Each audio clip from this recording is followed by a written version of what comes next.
Hi, I'm Jane Heraghty, and this is my most recent body of work. It's called Outside and Inside the Universe. It's a series of still lifes.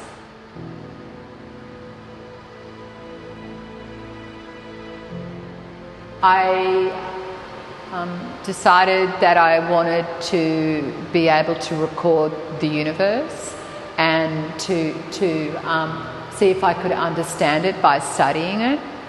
The act of making something, to me, is quite extraordinary and transformative, and it puts me into this space of contemplation.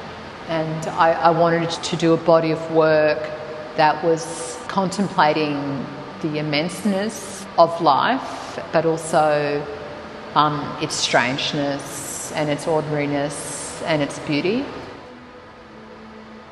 I really wanted to challenge myself with this work, is to play with colours that are contrasting and to try to get colour to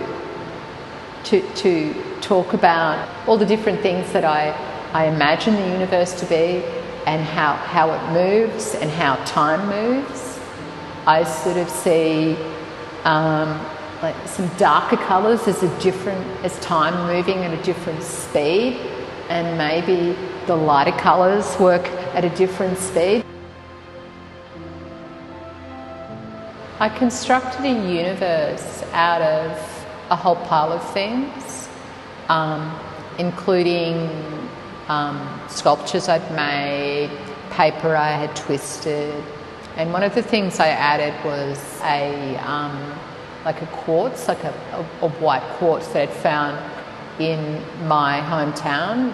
This is a representation of that quartz, and I'm not really worried about it looking like a crystal, but I was just thinking about the angles and the facets, and then also like the faults inside it. I'd spent a lot of time in Mareeba, and I'm very connected to that town, and it does influence a lot of my art practice, and it does influence a lot of the way I think and the way I am.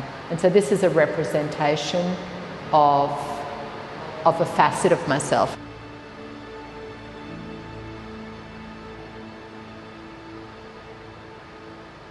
The universe I constructed changed over time, and at times it had different objects that would come into it. In this version of the universe, or time in the universe, I'd become frustrated with my vacuum cleaner, and I've actually popped it into this work.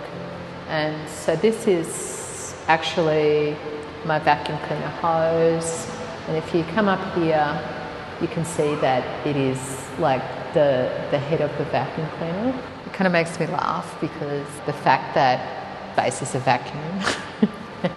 Everything that exists in our world or has ever existed is actually part of the universe, and so I find that really interesting. I use pigment, and pure pigment, and I mix it with a mixture of gum arabic and some other things to make my own colour, because I'm really interested in intensity of colour. So this work is really, there's some really bright and deep yellows in there, and then it sort of comes down and it starts to sort of mix against these purples and these browns. And I'm interested in keeping the viewer, or the person who's looking at the work, their eye moving, because this really is about time and how it moves and how it swirls and how it pushes out colour here and it pulls in colour here. And it is like all life, because all life continually moves, and in a lot of ways all things remind me of movement, and all movement to me is really beautiful and interesting, and all of that is part of life.